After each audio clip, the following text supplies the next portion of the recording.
Greenland. For centuries, it has been the threshold of worlds, between Europe and the Arctic, between survival and collapse, between empire and oblivion. The Norse came and built a fragile society at the end of the known world. They farmed, traded, prayed, and ruled until they vanished, leaving only ruins and unanswered questions behind. What began as one man's exile became one of history's boldest experiments in survival and one of its greatest mysteries. Centuries later, others returned, not as settlers chasing pasture, but as missionaries, traders, and soldiers of distant crowns. Greenland became a possession, a base, a bargaining chip in wars it never chose to fight. And today, as ice melts and global powers once again turn their gaze north, Greenland finds itself where it always has been, caught between forces far larger than itself, yet stubbornly enduring. This is not just the story of a land of ice. It is the story of ambition, isolation, and survival at the very edge of the world.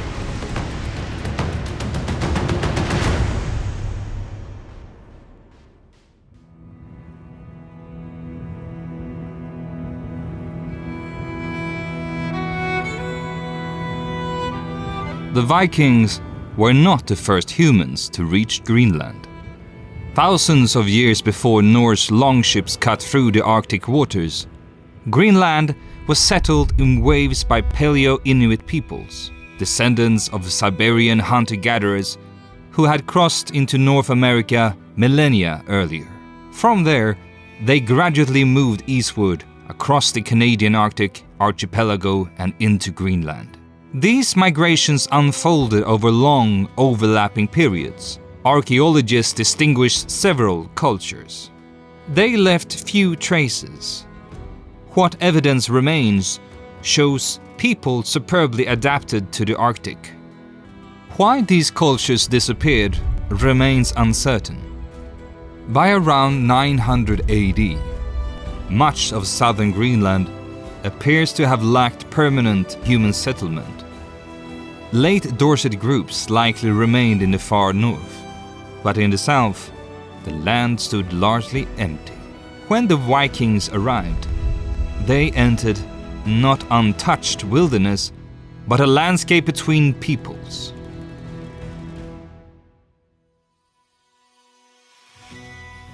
Erik's life followed a familiar pattern of violence and flight. Born in Norway, he left as a child when his father was banished for manslaughter around 960 AD. The family resettled in Iceland, then still a raw frontier of feuds and fragile law.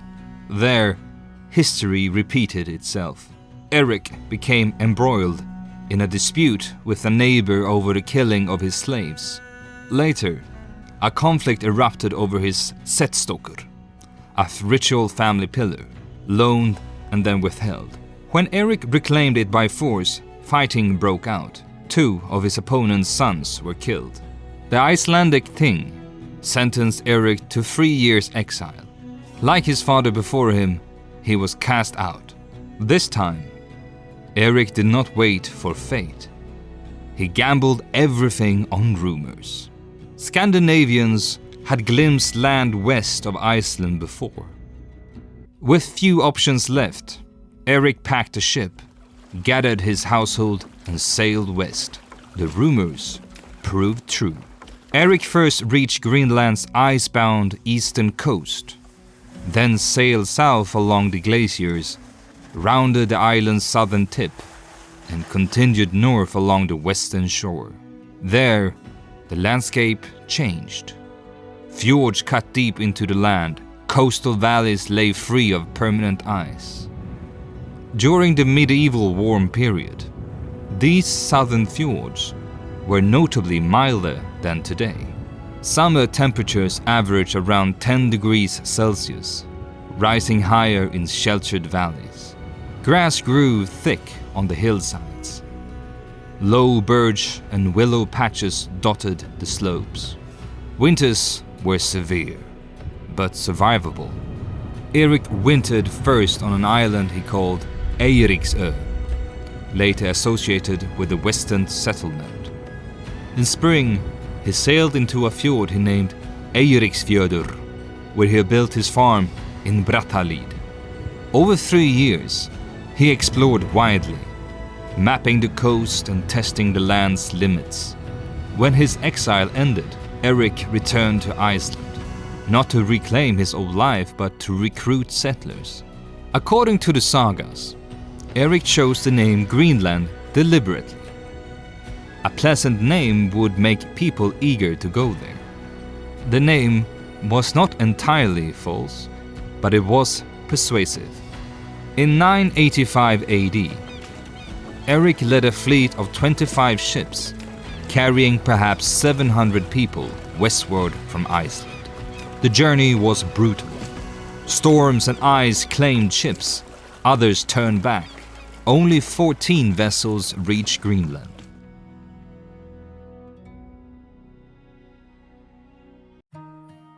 For the first generations, the Norse experiment in Greenland appeared to succeed. The settlers brought sheep and cattle, which grazed on the grassy slopes above the fjords. They sowed small plots of barley and root crops, turnips, beets, leeks and cabbage. But their survival depended above all on hay, carefully harvested each summer to keep livestock alive through the long winters. Within a few decades, Greenland was no longer an outpost, but a functioning frontier society.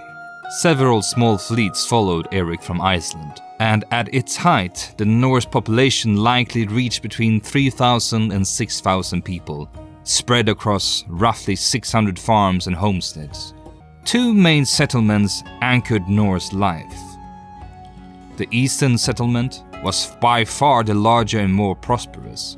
The western settlement, smaller and more marginal, clung to the inner fjords near what is now Nuuk. Sites like Goddard became the political and religious center, home to the local assembly and later a bishopric. Life, however, rested on narrow margins. One of Greenland's greatest challenges was wood. Trees were scarce, and timber was a strategic resource. Norse buildings were constructed primarily from dry stone, insulated with thick layers of turf that retained heat remarkably well. Driftwood, carried across the Atlantic by currents, was precious and carefully rationed. It was rarely burned as fuel. Instead, the settlers relied on peat, which Greenland possessed in abundance to heat their homes. The Greenlanders did not live by farming alone. They hunted seals and whales and organized long expeditions to hunt walrus for their ivory tusks, among the most valuable commodities in medieval Europe. Walrus ivory linked Greenland directly to distant markets and tied its survival to fragile trade routes across increasingly dangerous seas. Greenland was not isolated from the spiritual and legal transformations reshaping the Norse world. Erik's son, Leif Eriksson, converted to Christianity while in Norway, likely around the year 1000, and returned to Greenland tasked with spreading the new faith. According to the sagas, Erik himself resisted Christianity, while his wife embraced it and had a small church built near their farm in Brattahlid. Saga tradition even claims she refused to share Erik's bed until he accepted the new religion. A story that may reflect social tension more than literal fact. What is clear is that Christianization was uneven. While Christianity gained a foothold, pagan practices endured. Some of the most detailed descriptions of the Old Norse ritual life come from Greenland. including the famous account of the Völva Torbjörg, whose Seder ceremony was recorded in the saga of Erik the Red. In 1126, a formal bishopric was established in Greenland, signaling the island's integration into the European Christian world. The first bishop, Arnaldur, was ordained and sent across the North Atlantic with royal support. Greenland's church fell under distant ecclesiastical authority, first tied to the Archbishopric of Bremen and later to Nidaros in Norway. Secular law remained just as important. Erik's settlement in Brattahlid supplied the law speaker responsible for preserving oral law and presiding over the local ting, Greenland's assembly. Even on the edge of the Arctic, Norse society remained deeply legalistic. As Norse Greenland expanded during the 12th and 13th centuries, another people were moving across the Arctic. The Thule culture, ancestors of modern Inuit, spread eastward from Alaska using dog sleds and skin boats. In the process, they displaced or absorbed what remained of the Dorset populations. By the late 13th century, Thule groups had reached the northwestern Greenland. The sagas are remarkably silent about direct contact between the Norse and the Thule within Greenland itself.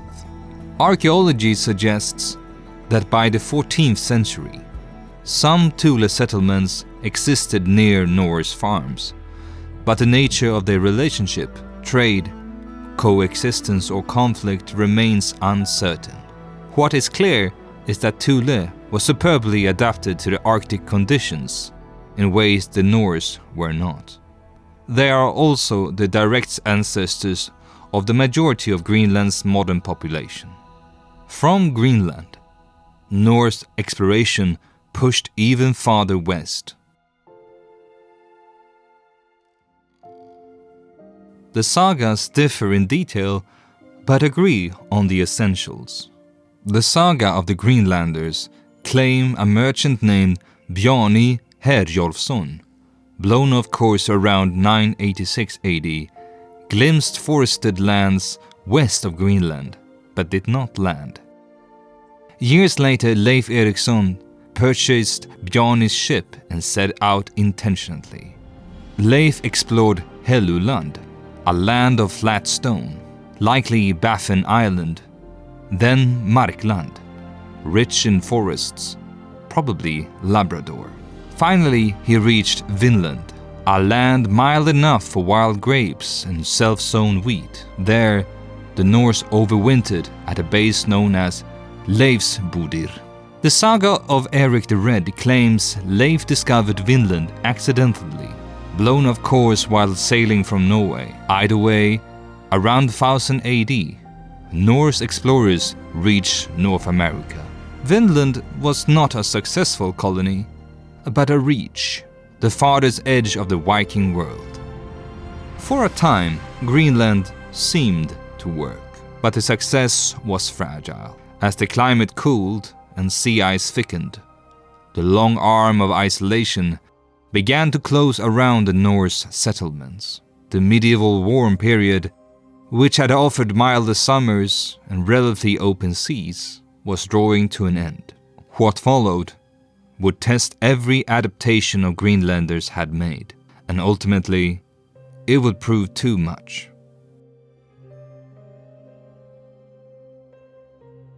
What ultimately happened to Norse Greenland remains uncertain. There was no single catastrophe, no final battle or sudden extinction, but a slow unraveling driven by climate, isolation, and abandonment. Greenland's fate had already been bound to distant rulers.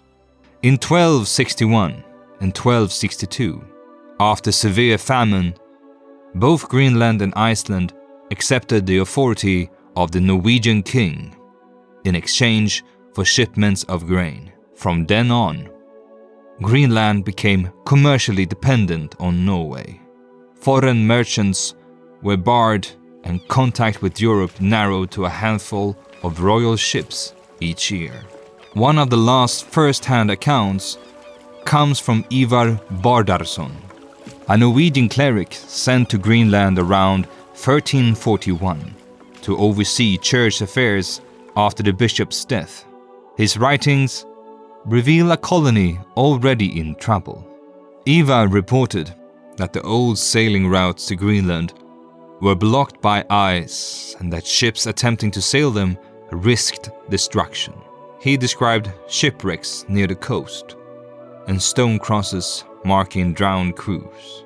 When he, or those reporting to him, traveled to the western settlement, they found something chilling. The farms were abandoned. Churches stood empty. Livestock roamed freely with no people to tend them. Neither Christians nor pagans, as the account put it. The population of the western settlement, perhaps 500 to 1,000 people, had vanished entirely. They had not starved. Their animals were still alive. They had not migrated en masse. No such movement appears in Icelandic or Norwegian records. Whether the western settlement fell to violence, disease, or gradual flight remains unknown. What is clear is that it ceased to exist. The eastern settlement endured longer.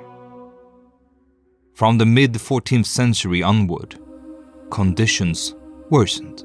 The Little Ice Age brought colder summers, longer winters, and heavier sea ice. At the same time, the Black Death devastated Europe between 1346 and 1351. Whether it ever reached Greenland is unknown, but it shattered the societies Greenland depended on for trade, manpower, and political attention. As Norway weakened and power shifted south, Greenland slipped further into obscurity. In 1378, the Bishop of Greenland died. A vicar was appointed in his place, and church tithes were still demanded, even as contact with the island grew sporadic. After 1397, when Queen Margaret I formed the Kalmar Union, Greenland passed under the Danish crown, whose rulers showed little interest in maintaining such a distant and unprofitable possession. At first, the Greenlanders adapted. Archaeology shows a dramatic shift in diet. Early settlers relied heavily on cattle and sheep. By the 1400s, as grazing failed, up to 80% of their food came from the sea: seals, fish, and whales. In effect, the Norse were forced to survive in ways increasingly similar to the Inuit. But adaptation had limits. Greenland had no native iron and almost no timber. Driftwood was scarce, and without charcoal or coal, iron could not be reforged. As trade collapsed, tools wore out and could not be replaced. After nearly 5 centuries, the Norse of Greenland were being pushed backward technologically, stripped of the material foundation that sustained their society. Some settlers likely left, returning to Iceland or Norway. But migration alone does not explain what followed. Records show that Norse society in Greenland remained functional into the early 15th century.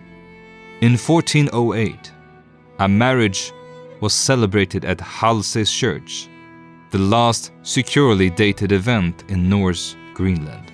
The community could still convene the ting, enforce Norwegian law, and conduct trials. After that, the silence deepens.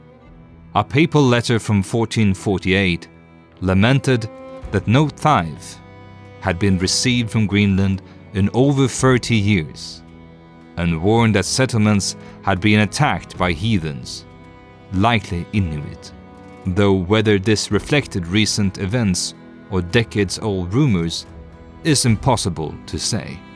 Later expeditions found only traces. In the 1540s, visitors reported discovering the body of a Norse man, clothed in wool and seal skin, lying face down among the ruins. Nothing more. The Norse were gone. Greenland did not become empty. The Thule Inuit, perfectly adapted to the Arctic life, continued to thrive across the north and west. They hunted seal, walrus, narwhal, and narval, living where the Norse never could. They are the ancestors of modern Greenlanders. The Norse chapter closed not with fire or conquest, but with quiet disappearance. An entire society erased by cold seas, fading trade routes, and a world that moved on without them. Yet the mystery they left behind would linger for centuries.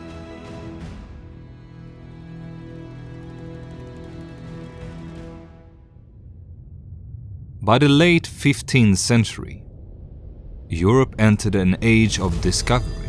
Greenland reappeared on maps, but not in reality.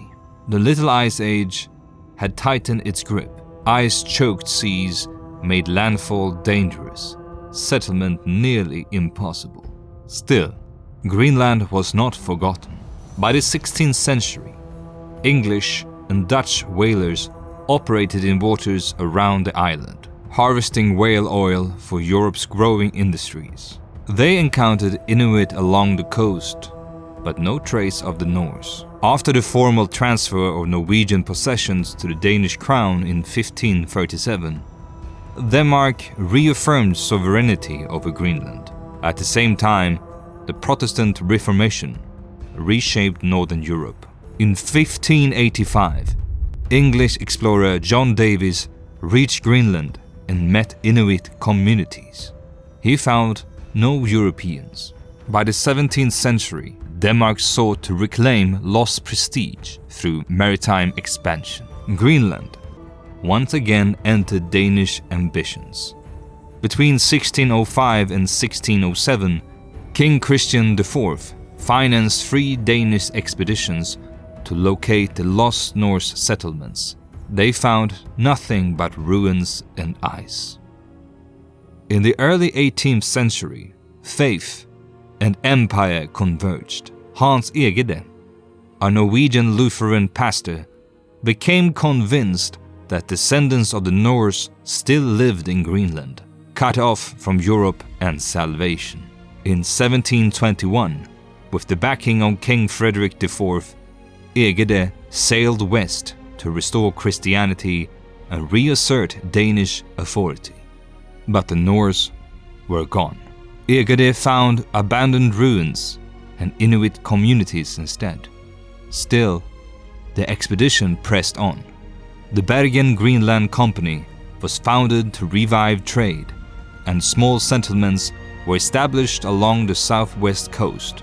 Conversion proved slow, but in 1724, the first Inuit were baptized. The colony nearly failed. Scurvy ravaged the settlers. A Dutch privateer destroyed a warehouse of whale oil, bankrupting the trading company. A second colonization attempt between 1728 and 1730 collapsed amid disease, conflict, and mutiny. Only persistence kept Denmark in Greenland.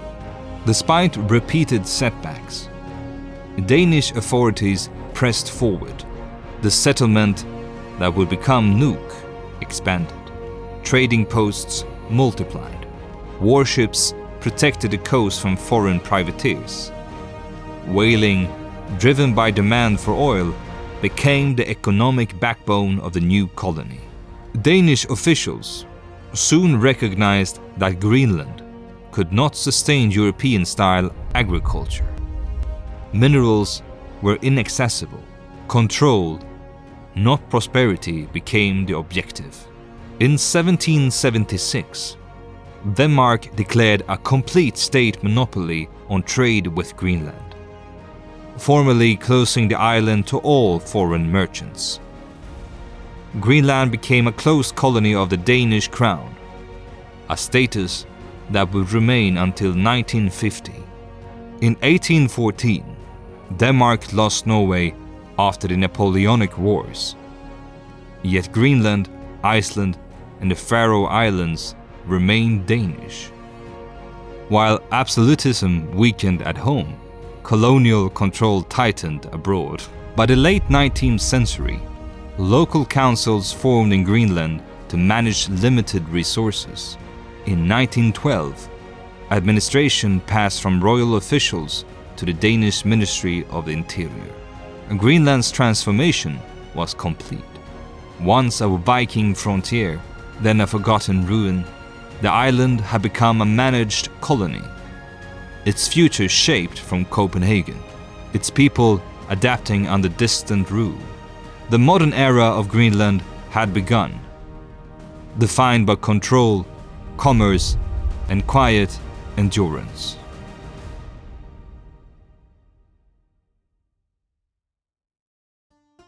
By the early 20th century, Greenland had shifted from a forgotten colony to a strategic prize. The age of polar exploration drew renewed international attention to the Arctic.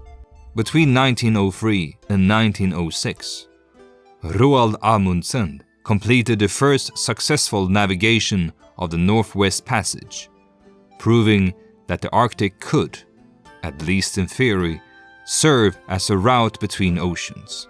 At the same time, American expeditions pushed deeper into northern Greenland than any Europeans before them. The most famous of these explorers, Robert Peary, mapped Greenland's northern coast and helped dispel the long-standing belief that the island extended all the way to the North Pole. During World War I, the United States raised questions about sovereignty over Greenland. The island's sheer size, combined with American exploration and strategic interest, made it a point of concern. The issue was quietly resolved in 1917, when the United States purchased Danish West Indies, today's US Virgin Islands, from Denmark. As part of that agreement, Washington explicitly abandoned any claims to Greenland, even though American strategic interest in the island did not disappear. Norway, newly independent in 1905, also revived historical claims, arguing that Greenland had been Norwegian prior to the dissolution of the Denmark-Norway Union in 1814. In 1931, a Norwegian meteorologist, Halvdan Devold, occupied a stretch of Greenland's uninhabited east coast. The Norwegian government backed the move, escalating it into a formal territorial claim. The dispute was settled in 1933 by the Permanent Court of International Justice, which ruled decisively in Denmark's favor. Norway withdrew, and Denmark's sovereignty over all of Greenland was internationally affirmed. Greenland's importance exploded during World War II. In 1940, Nazi Germany occupied Denmark, cutting Greenland off from Copenhagen. Its position in the North Atlantic suddenly became critical. Control of Greenland meant control over shipping lanes, weather forecasting, and anti-submarine warfare. In April 1941, Denmark's ambassador to the United States, Henrik Kaufmann, acting without authorization from the occupied Danish government, signed an agreement granting the United States permission to establish military bases in Greenland. Copenhagen accused him of treason. Kaufmann refused to return, and history would vindicate him. Greenland effectively became a US protectorate. 14 American bases were constructed along its coasts. supporting Allied convoys and hunting German U-boats. Cut off from Denmark, Greenland experienced an unprecedented period of de facto autonomy. In 1941, Greenlanders themselves formed the Sledge Patrol, using dog teams to monitor the vast eastern coast. They located German weather stations and coordinated attacks with Allied forces. The patrol suffered only a single fatality. By 1944, Germany abandoned its Arctic operations. After the war, Denmark regained control. Treason charges against Kaufmann were dropped, and his agreement with the United States was formally ratified. During the Cold War, Greenland became central to American defense planning. In 1946, the United States offered Denmark $100 million in gold to purchase the island. Denmark refused. Strategic logic, however, remained undeniable. Greenland lay directly beneath the shortest missile route between the United States and the Soviet Union.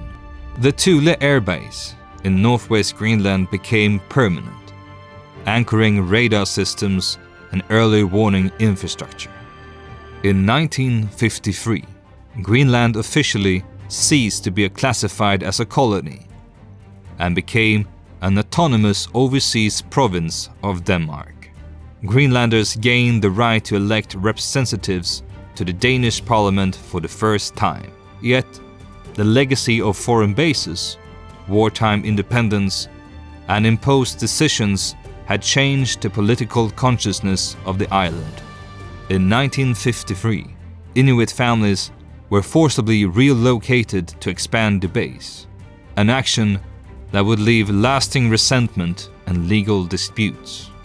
Greenland was no longer just a possession. It was a place where global powers intersected and where demands for self-determination were beginning to grow. The next chapter would not be written by explorers or missionaries, but by the Greenlanders themselves.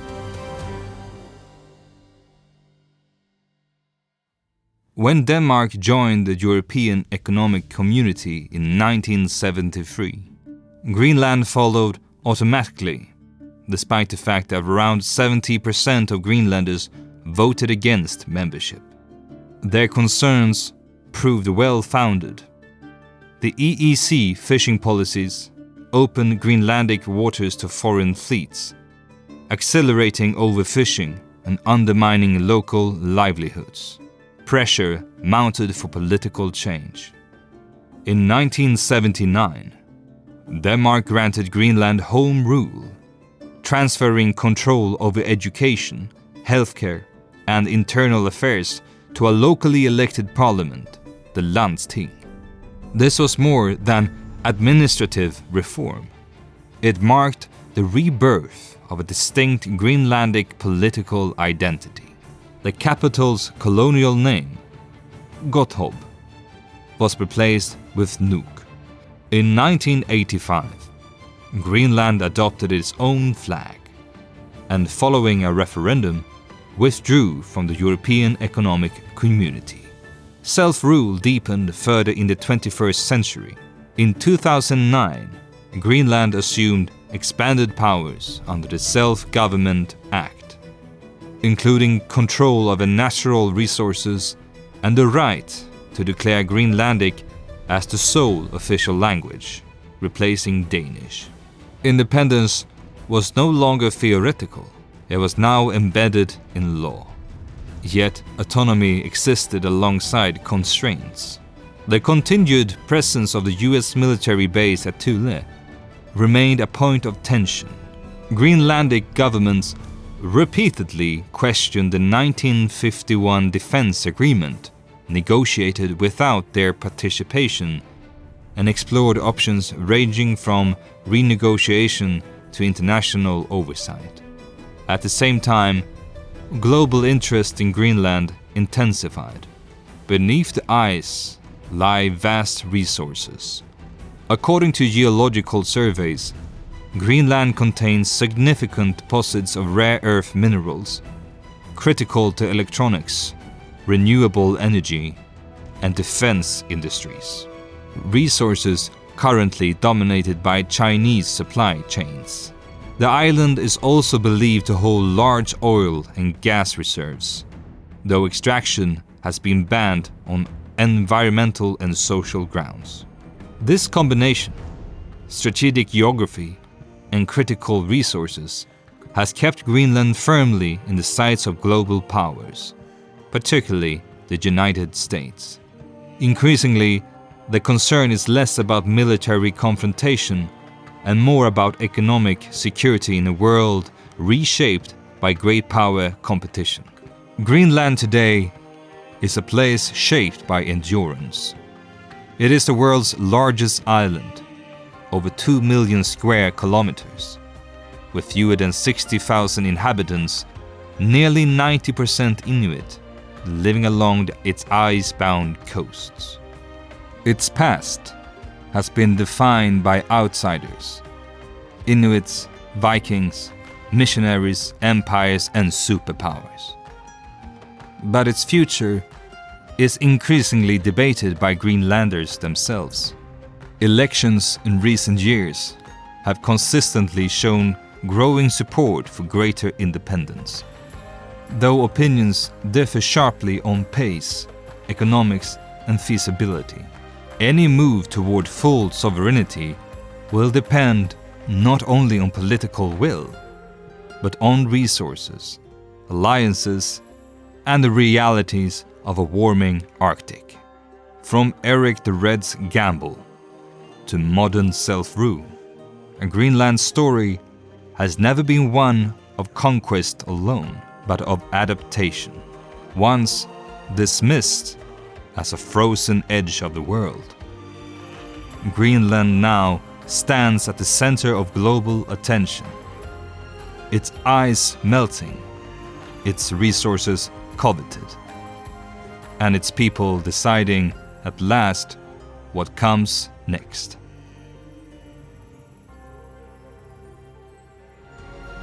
Before you go, please subscribe, like this video, and share your favorite part of the video in the comments below. Together, let's keep the past alive. Stay tuned for more, and remember, history awaits.